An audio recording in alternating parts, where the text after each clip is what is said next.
Hey everybody, it's Ben in Beta, and today I wanted to give you an update on the 2024 Toyota Tacoma TRD Off-Road. Overall, it's been performing really well, but I did run into a situation recently that cost me about $500, and I learned a pretty valuable lesson. So let's talk about that first.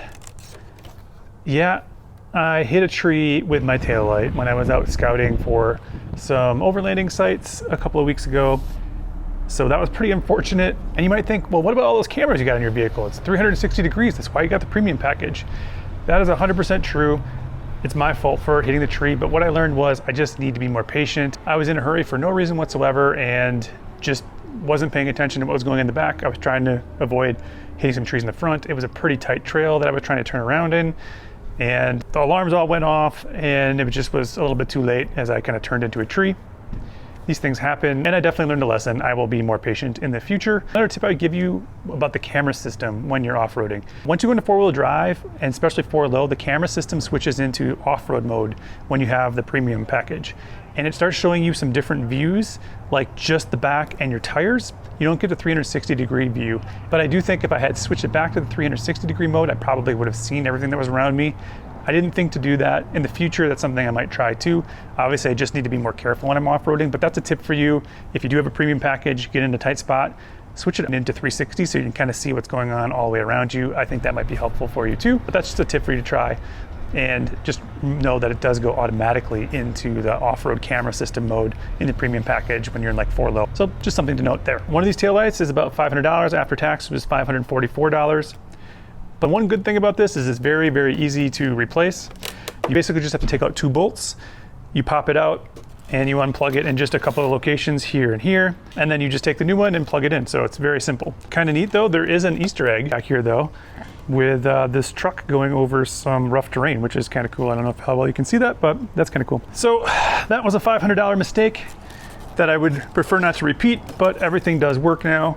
And again, it was really easy to replace it, just two bolts. Pop it out, and then the new one, just plug the pigtails back in, then you pop it back in using these here, and then you put your two bolts in here and here, and that's it.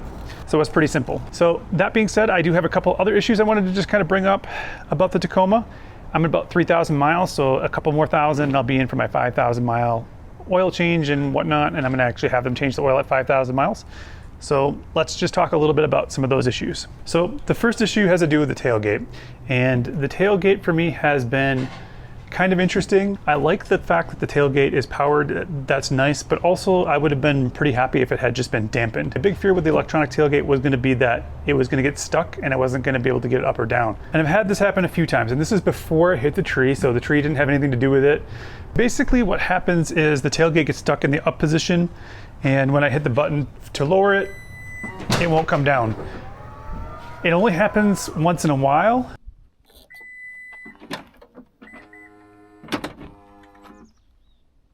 It could be a number of things. Maybe the bed is twisting a little bit. I don't think that's the case because I've looked on both sides. Everything looks square and seems good.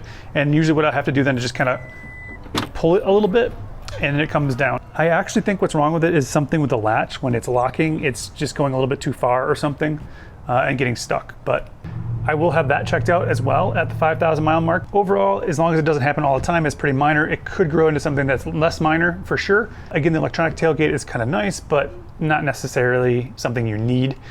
And I think a dampened tailgate is probably the best way to go, though I do like that it's locked all the time. So there's like kind of a back and forth there. We'll have it checked out, and hopefully when I take it in, it's actually doing that. We'll see.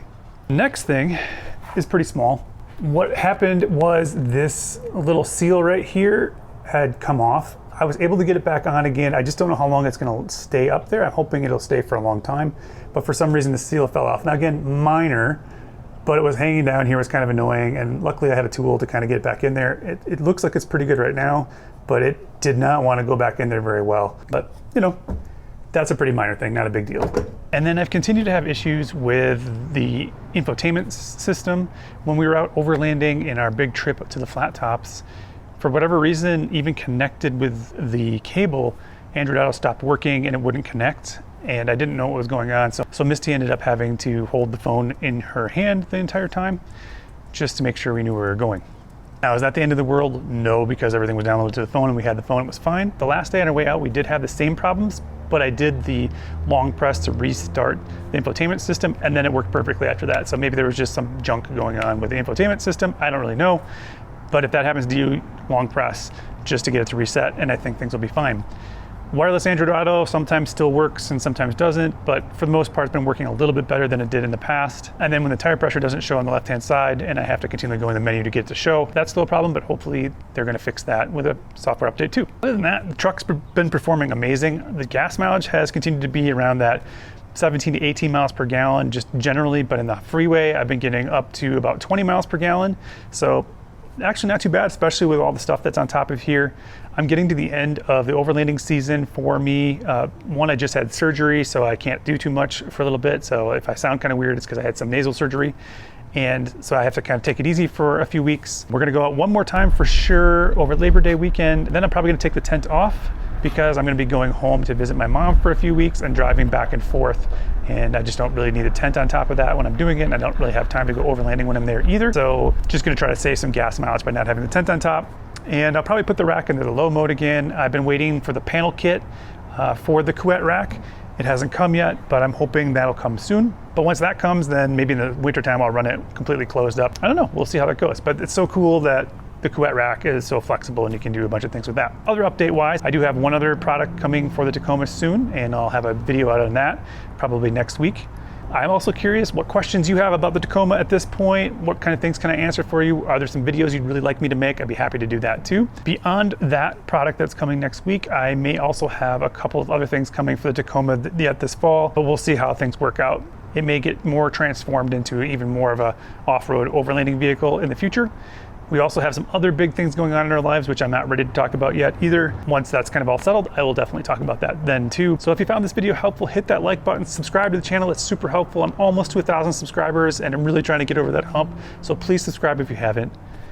Share this out with somebody you think might find it interesting. If they're in a market for a Tacoma or whatever, share it out. It'd be super helpful too. I have links to lots of different products in the description if you're interested in any of those things as well.